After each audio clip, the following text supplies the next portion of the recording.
Zanu PF will take disciplinary measures against members who committed acts of indiscipline during last week's provincial elections and will nullify victories earned by deception and irregularities. National Political Commissar Mike Bimha said the Politburo would meet this week to deliberate on the results and alleged incidents of violence in some areas. The ruling party would also look into complaints raised by some losing candidates, after which some victories could be withdrawn if irregularities were noted. The ruling party on Friday announced preliminary election results for provincial main wings, the women's and youth leagues. However, there were unconfirmed reports of indiscipline by contesting members in some provinces, which the party is now investigating. Bimha said the preliminary results were subject to verification by the Politburo, and after all cases of alleged indiscipline were interrogated. We would want these cases to be fully investigated.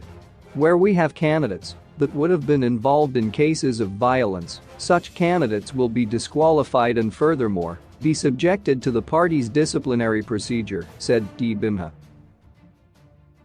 He warned those who triumphed to stop celebrating until the results were endorsed by the Politburo.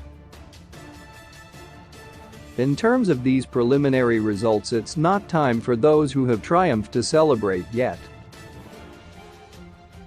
Celebrations will be justified after the deliberations of the Politburo, said Bimha. He said there were some aggrieved candidates who complained about the conduct of elections in some provinces. The results are also preliminary in the sense that whenever you go through elections, there are some who will feel aggrieved by the conduct of the elections. For those who might feel that they were treated unfairly and have complaints, we do not throw these complaints away. We obviously would want these complaints to be considered, investigated, so that decisions are made on the basis of objectivity, he said.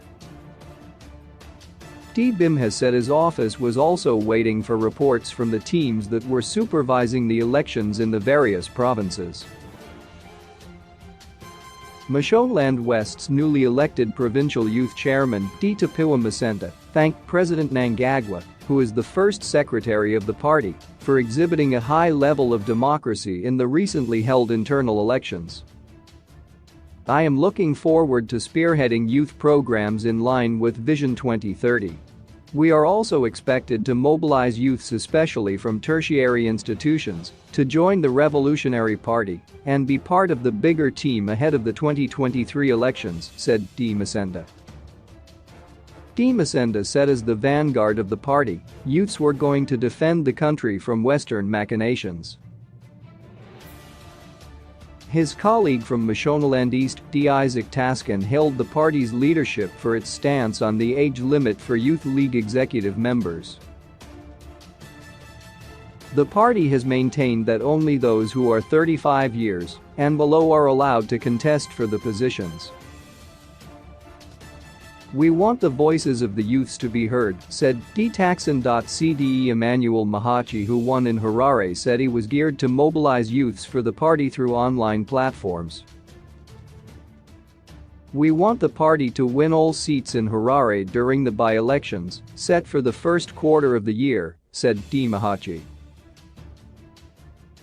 The provincial elections were held on Tuesday and Wednesday last week, with a number new faces taking over the reins.